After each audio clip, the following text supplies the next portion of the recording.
హరిశ్చంద్రుడికి వరుణుడి శాపం.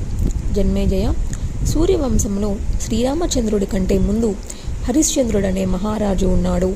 అతడు త్రిశంకుడి తనయుడు. ఈ హరిశ్చంద్రుడికి సంతానం లేకపోవడంతో పుత్రార్థి అయి వరుణయాగం చేస్తానని మొక్కుకున్నాడు. అది ఒక నరమేధం. ఆ ప్రతిజ్ఞకు వరుణుడు సంతృప్తి చెందాడు. హరిశ్చంద్రుని ధర్మపత్ని గర్భవతి అయ్యింది. రాజు సంబరపడ్డాడు.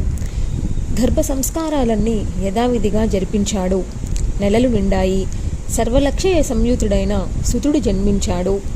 హరిశ్చంద్రుడి ఆనందానికి అవధులు లేవు. జాతకర్మాది సంస్కారాలన్నీ పెద్ద ఎత్తున జరిపించాడు. బ్రాహ్మణులకు గో భూ సువర్ణ దానాలను భారీగా చేశాడు. ఆ సందర్భంలో వరుణుడు బ్రాహ్మణ రూపంలో వచ్చాడు. హరిశ్చంద్రుడు భక్తి ప్రవర్తలతో అర్ఘ్యపాద్య సనాదులను సమర్పించి అర్చించాడు. రాకకు కారణమేమిటని వినయంగా అడిగాడు. నేను వరుణుడిని, నీ కొడుకుని బలిపశువును చేసి వరుణయాగం చెయ్యి, చేస్తానని మొక్కావు గదా, మాట నిలబెట్టుకో అన్నాడు వరుణుడు. హరిశ్చంద్రుడికి నెత్తిమీద పిడుగు పడ్డట్టయింది. మెల్లగా తేరుకున్నాడు.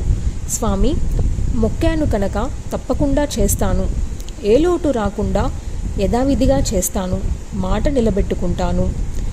పురుటి రోజులు గడిచాక శుద్ధి అవుతుంది. ధర్మపత్ని లేకుండా యజ్ఞం సాగదు గదా, అందాక ఓపిక పట్టు, తప్పదు అన్నాడు. వరుణుడు సంతృప్తి చెందాడు. సరే అని తన లోకానికి వెళ్ళిపోయాడు. నెల గడిచింది.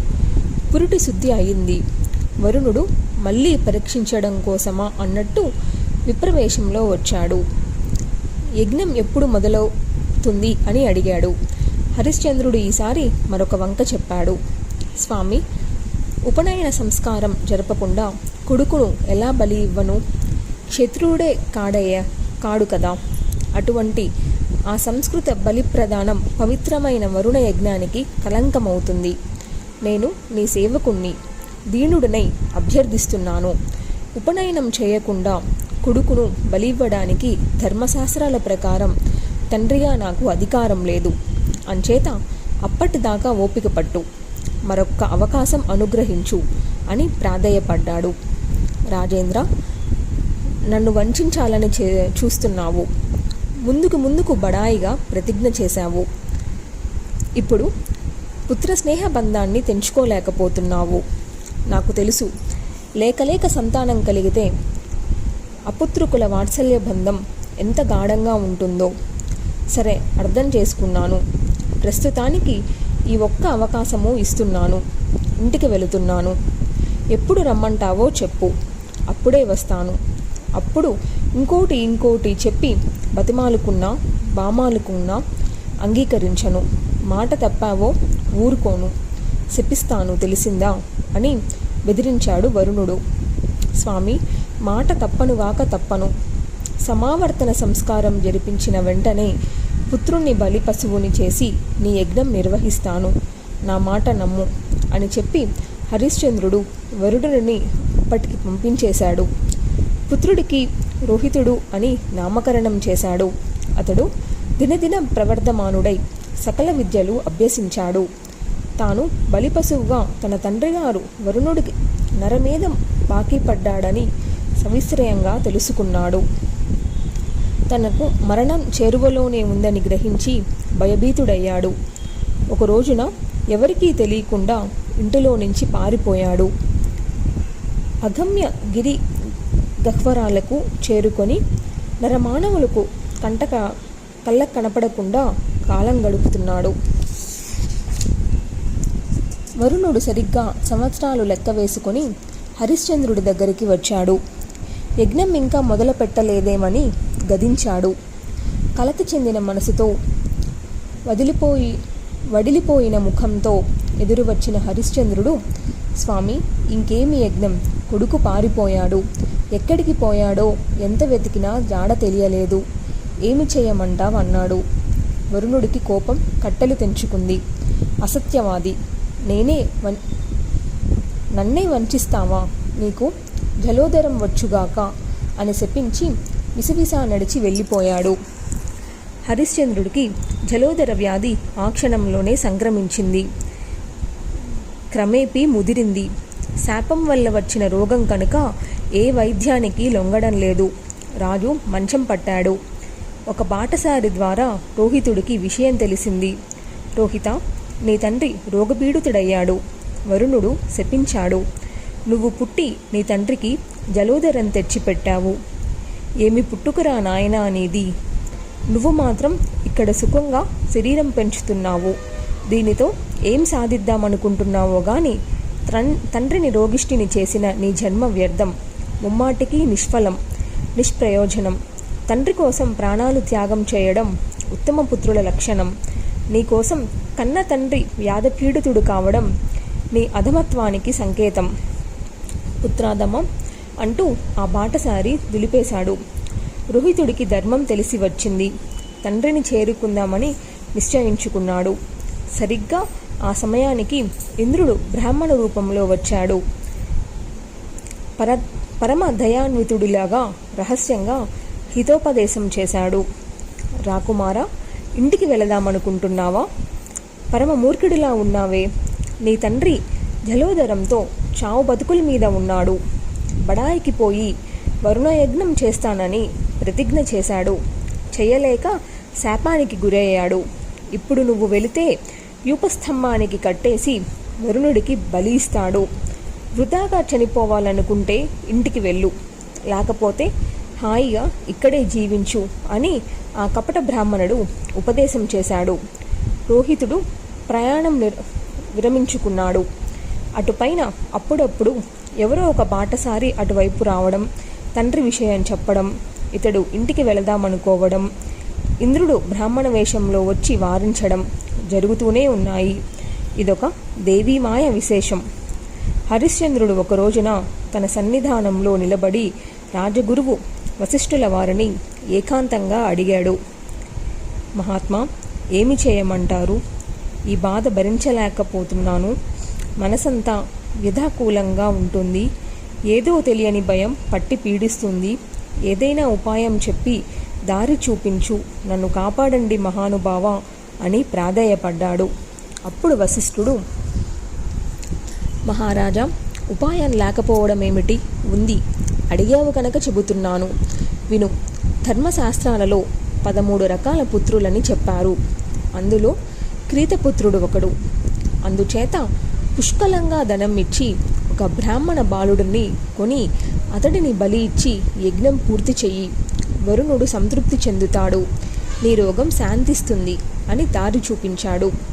హరిశ్చంద్రుడికి ఈ ఉపాయం నచ్చింది. వెంటనే మంత్రులను పిలిపించి పురమాయించాడు. గ్రామాలన్నీ గాలించండి. ధనలోభంతో కొడుకును అమ్ముకునే బీద బాపడు ఎక్కడో ఒకచోట ఎవరో ఒకరు దొరకకపోరు. ఆయన కోరినంత ధనం ఇచ్చేసి కొడుకును పట్టుకురండి. ఇది నాకు స్వకార్యం, మీకు స్వామి కార్యం. దేనికి లోభించకండి, వెనకాడకండి. విషయమంతా చెప్పి బతిమాలో బామాలో ఒప్పించి యజ్ఞ పశువుగా ఒక బ్రాహ్మణ బాలుడిని తీసుకురండి. ఆలస్యం చేయకండి, వెంటనే వెళ్ళండి అని ఆజ్ఞాపించాడు. సునస్సేపుడి వృత్తాంతం. మంత్రులందరూ మందీ మార్బలంతో తలో దిక్కుకు బయలుదేరారు. ఊరూరా ఇల్లిల్లు గాలించారు. ఒక ఊళ్ళో ఒక బీద బ్రాహ్మణుడు దొరికాడు. అతడి పేరు అజీగర్తుడు. అతడికి 3 కొడుకులు ఉన్నారు. దారిద్ర్యంతో బాధపడుతున్నాడు. వారిని పోషించలేక అల్లాడుతున్నాడు. అజీగర్తుడు తన 2వ కొడుకు సునసేపుడిని వీరికి అమ్మడానికి అంగీకరించాడు. కోరినంత ధనం ఇచ్చి ఆ మంత్రిగారు సునేసేపుడిని తెచ్చి హరిశ్చంద్రుడికి చూపించాడు. రాజు సంబరపడ్డాడు. యజ్ఞానికి ఏర్పాటు చేయమన్నాడు. యూపస్తంభానికి సునేసేపుణ్ణి కట్టివేసి యజ్ఞం ప్రారంభించారు ఋత్విజులు. ఇది విశ్వామిత్రుడికి తెలిసి యజ్ఞశాలకు వచ్చాడు. బంధించి ఉన్న సునసేపుడిని చూశాడు. వెంటనే యజ్ఞం ఆపించాడు. హరిశ్చంద్ర, ఇటువంటి సాహసాలు ఎప్పుడూ చేయకు. ఈ బ్రాహ్మణ బాలుణ్ణి వెంటనే విడిచిపెట్టు. ఇది నా అభ్యర్థన మన్నించు, నీకు సుఖశాంతులు లభిస్తాయి. ఈ పసివాడు చూడు ఎలా దుఃఖిస్తున్నాడో. వీడి రోదన ధ్వని నా హృదయాన్ని నిలిపివేస్తుంది. కరుణ, దయ ఇలాంటి వాటికి మనసులో రవ్వంత చోటి. నా మాట విను. పరుల శరీరాలను రక్షించడం కోసం దయాపరులై తమ శరీరాలను తృణప్రాయంగా త్యాగం చేసి స్వర్గసుఖాలను కాంక్షించిన ఉత్తమ క్షత్రియులు ఉండేవారు పూర్వకాలంలో. నువ్వేమో అటువంటి వంశంలోనే పుట్టి స్వశరీరం సంరక్షణ కోసం పరుడి శరీరాన్ని బలి ఇస్తున్నావు. ఇది మహాపాపం, క్షత్రియ ధర్మానికి విరుద్ధం. కాబట్టి ఈ బాలకుడి పట్ల దయ చూపించు. వెంటనే బంధనాలు విడిపించు. స్వశరీరం మీద ప్రీతి అందరికీ ఉంటుంది. ఎవడి దేహం వాడికి ముద్దు. నా మీద, నా మాట మీద ఏ మాత్రం గౌరవం ఉన్నా తక్షణం ఈ సునసేపుణ్ణి విడిపించు. విశ్వామిత్రుడు ఇంతగా చెప్పినా హరిశ్చంద్రుడు వినిపించుకోలేదు. పెడచెవిన పెట్టాడు. బాలకుణ్ణి విడిచిపెట్టేది లేదు అని అన్నాడు. విశ్వామిత్రుడికి కోపం వచ్చింది. సునసేపుడి దగ్గరికి వెళ్ళాడు. వరుణ మంత్రాన్ని చెవిలో ఉపదేశించాడు. మరణ భయంతో గజగజలాడిపోతున్న ఆ బాలుడు ఆ మంత్రాన్ని ప్లుతస్వరంగా మననం చేస్తూ వరుణుణ్ణి ధ్యానించాడు. వరుణుడికి హృదయం ద్రవించింది. స్వయంగా ప్రత్యక్షమయ్యాడు. బాలుణ్ణి బందీ విముక్తిని చేశాడు. రాజుని రోగ విముక్తిని చేశాడు.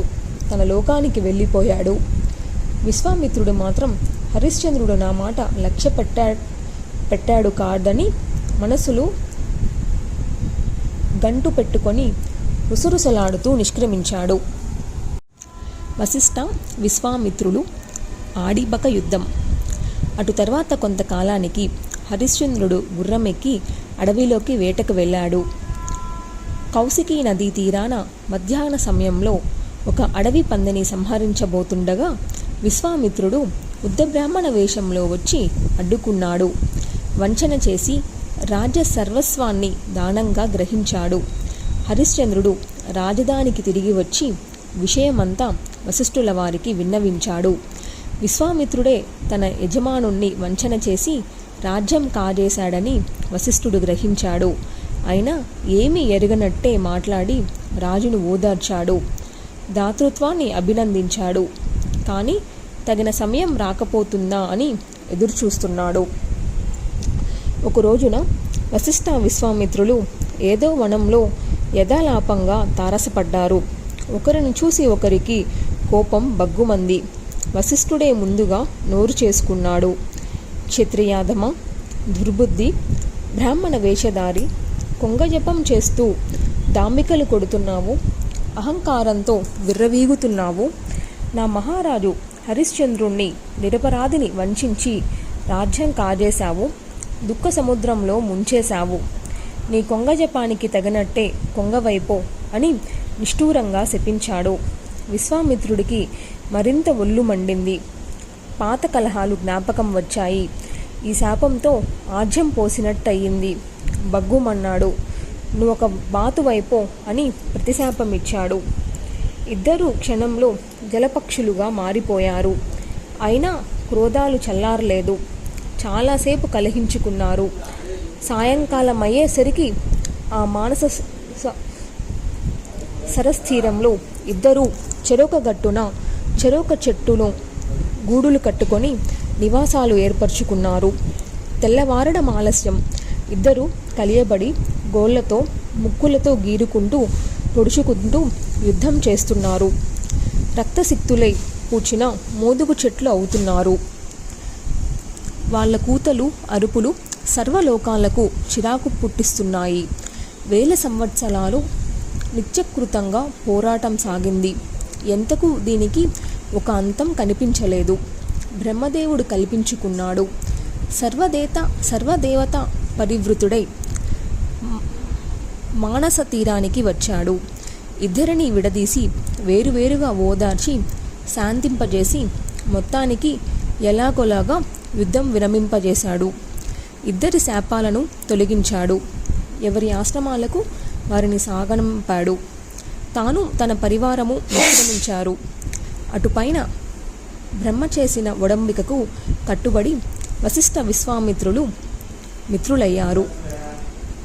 ఏమైనప్పటికీ జన్మేజయ, మైత్రావరుని విశ్వామిత్రులంతటి బ్రాహ్మర్షులే అహంకారాన్ని జయించలేకపోయారంటే ఇక సామాన్యులైన దేవ దానవ మానవులు జయించగలుగుతారా? అందుచేత ఇంతకీ చెప్పవచ్చేదేమిటంటే అంతరంగ శుద్ధి అనేది మహాత్ములలో కూడా అత్యంత దుర్లభమని, ఎంతో ప్రయత్నంతో సాధనం చేస్తే తప్ప సాధ్యం కాదు. అటువంటి అంతఃశుద్ధి అణుమాత్రమైనా లేకుండా తీర్థ దాన తపశ్చరువులు ఎన్ని చేపట్టినా ఎంతగా చేసినా పూర్తిగా నిరర్ధకం. సత్వ రజ తమోగుణాలను బట్టి శ్రద్ధ కూడా 3 విధాలు. పరిపూర్ణ ఫలప్రదమైన సాత్విక శ్రద్ధ ఈ లోకంలో దుర్లభం. రాజస శ్రద్ధ సగం ఫలాన్ని ఇస్తుంది. తామస శ్రద్ధ పూర్తిగా నిష్ఫలం, అఫల, కనీసం కీర్తి కూడా దక్కదు. అరిషడ్వర్గాలకు లొంగిపోయే మానవ సమాజంలో సర్వత్రా ఇదే పరిస్థితి. అందుచేత శ్రవణ కీర్తనాదులతో అంతరంగాన్ని వాసనారహితం చేసుకొని దేవీ పూజ తత్పరుడై తీర్థక్షేత్రాలలో నివసించాలి. మాయామహేశ్వరి పాదాలను మనసా ధ్యానిస్తూ స్తోత్రనామాలను వచసా కీర్తిస్తూ ఫలపుష్పాలతో కర్మణ అర్చిస్తూ క్రమక్రమంగా అరిషడ్ వర్గాలను తొలగించుకొని అంతఃశుద్ధిని సాధించుకోవాలి. కలియుగంలో ఇదొక్కటే సర్వదోష నివారకం. ఇటువంటి వారికి కలిభయమే ఉండదు. ఎంతటి పాపాత్ముడైనా ఈ మార్గంలో ప్రయాణిస్తే ఈ సంసారం నుంచి చాలా తేలికగా అనాయాసంగా ముక్తిని పొందుతాడు. ఇక్కడ జన్మేజయుడికి మరొక సందేహం వచ్చింది. వ్యాసుడు మాట్లాడుతూ వశిష్ఠుడికి పర్యాయపదంగా మైత్రావరుని అన్నాడు. ఆ పేరు ఎలా వచ్చింది తెలుసుకోవాలనిపించింది. చేసిన పనులను బట్టి వచ్చిందా, గుణాలను బట్టి వచ్చిందా అని అడిగాడు. వ్యాస మహర్షి వివరించాడు. జన్మేజయ, వశిష్ఠుడు బ్రహ్మ మానసపుత్రుడు. ఇది తెలుసు కదా నీకు. ఈయన ఒక సందర్భంలో నిమి మహారాజు ఇచ్చిన శాపం వల్ల ఆ శరీరాన్ని విడిచిపెట్టి మిత్ర వరుణులకు పుత్రుడుగా పునర్జన్మ పొందాడు. అప్పటి నుంచి మైత్రావరుని అని పేరు ప్రసిద్ధికెక్కింది.